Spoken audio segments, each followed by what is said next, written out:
What's up mga pamangkin? Kumusta kayong lahat? Isang mapagpalang araw sa ating lahat. Panibagong araw, panibagong pag-asa. So ngayong umaga, gagawa ako ng overnight oats. Kasi naubos na yung aking ginawang overnight oats kasi 2 days na. Ito kasi yung kinakain ni Mrs. pag umaga, tsaka binabaon niya sa tanghali sa office. So ito lang yung aking mga ingredients na nilalagay. Meron ako ditong oats. Kailangan gagamitin nyo ay rolled oats. Pwede kasi siyang hindi na i-boil. Pwedeng overnight lang. Okay na. Pwede mo na kainin kinabukasan. Tapos meron tayong chia seed.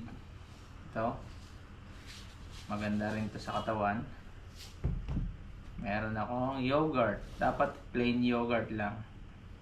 Tsaka Greek style. Dapat plain lang siya. Tapos meron akong, ito yung aking ginagamit na gatas. Ito ay Ecolite tsaka almond milk to. Yan, ito. Tapos syempre lagyan natin ng konting honey para may tamis na konti. Itong prutas na ihahalo ko, kahit ano lang prutas. So may nabili ako kapong blackberry, blueberry, yan. Tapos meron akong avocado. Hindi maganda yung kaputol. Yan, okay na rin naman, pwede pa pagtiyagaan. So ito, ganito ang aking mixture. Dapat ito, sinasabi ko sa inyo, rolled oats ang gagamitin nyo para hindi na, kahit hindi na i-boil o pakuluan. So ito, meron ako ditong scoop. Yan, ginagawa ko 2 scoop.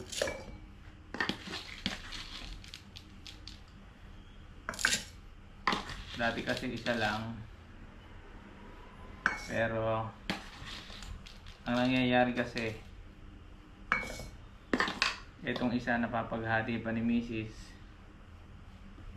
Yung kalahati nakakain niya sa umaga, and then yung kalahati nababaon niya, kaya dinagdag ako. Tapos itong chia, yan, isang scoop lang. Yan. Tapos ang susunod ko na dyan, itong yogurt. Yan. Lagyan natin.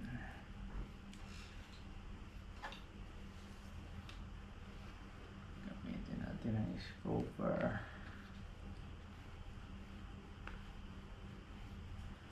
Alright. Ayan.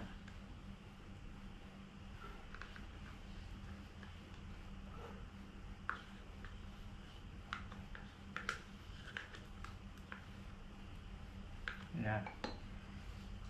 Tapos pagka nalagyan natin ng yogurt, lagyan na natin ng milk. Yan. Kaya nang bahalang magtansya ng gatas nyo.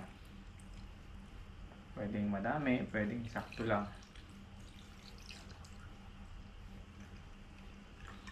Tapos haluin muna para hindi magdikit-dikit yung kanyang mga chia.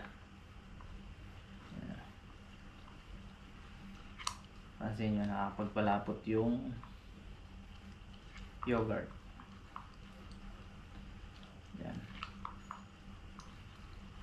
Halo-haloin lang natin mga 60 seconds.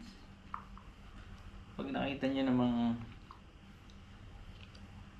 wala nang mga namumuong chia, pwede na. Yan. So ganun din, medyo kulang sa gatas, tigdagan ng konti. Yan. Gawin lang natin.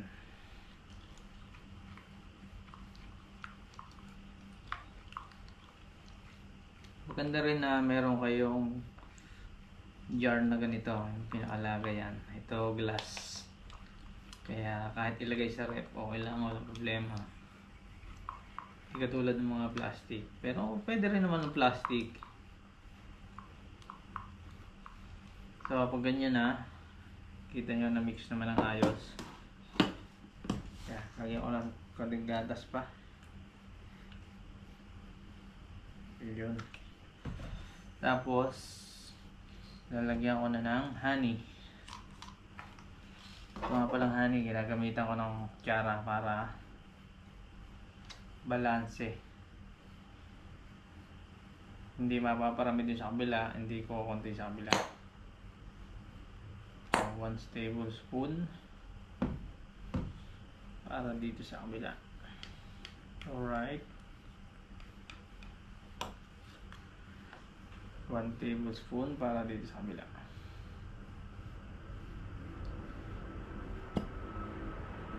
Yan, mura lang yung honey dito kaya wala namang problema. Yan.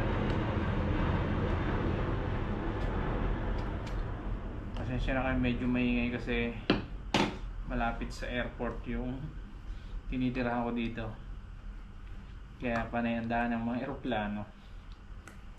Tapos yan, mahalo lang ulit para yung honey kumalat siya. Yan. Hindi siya mamuo. Yan.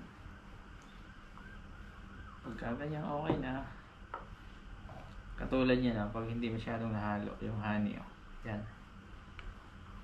Mamuo siya. Kailangan halong-halo din para yung tamis magbalanse siya, hindi yung may iwan din yung tamis sa ilalim.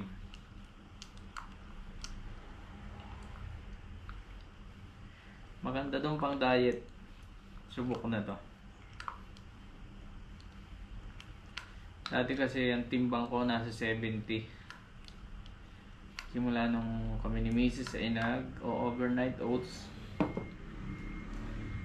nasa ano na lang ako, 65. So malaking kabawasan din. Tapos itong ang avocado, hindi lang masyadong maganda yung avocado pero pwede na din. Mapagtyagaan na, sabi nga.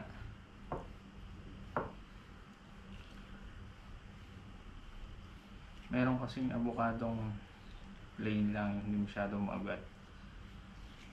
Yung nabili ko na nakaraan maganda. Ito, kasamahan na ito yun, hindi ko alam kung bakit.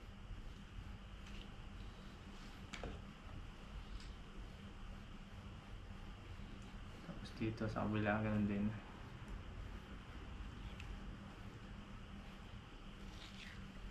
Yan.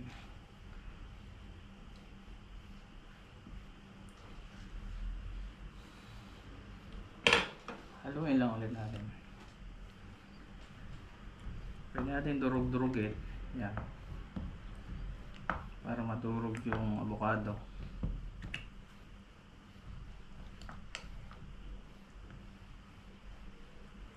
Yan.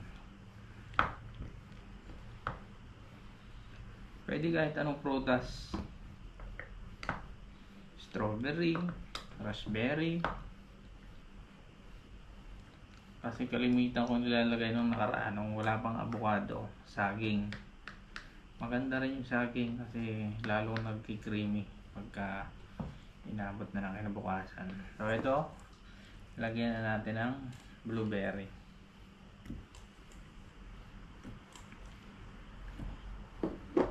Halo lang ulit.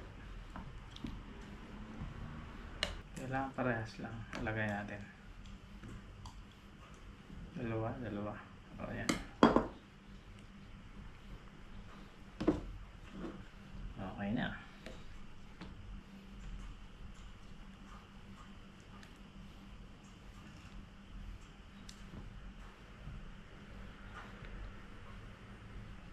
Alright. Pwede nyo siyang tikman. Para kung natin. Ayos na. Pwede nyo pa siyang dagdagan ng konting gatas. So, dadagdagan ko pa ng konting gatas. Kasi yung quaker, yung oats, Siyempre, papaga pa yan. Pagka nakasip-sip siya ng gatas, mag-i-expand pa. Kaya mas maganda na rin yung medyo marami-raming gatas. Para hindi siya masyadong malagkit. Yan. So, okay na yan. Overnight oats na. Ilalagay ko na sa rep pambukas na ng umaga. So, yun lang ating ganun lang yung paggawa. So, yun lang mga pamangkin. Maraming salamat sa inyo pagsuporta sa aking munting channel. Hanggang sa susunod na video. Ingat po tayong lahat and God bless. Ilalagay ko na muna sa rep.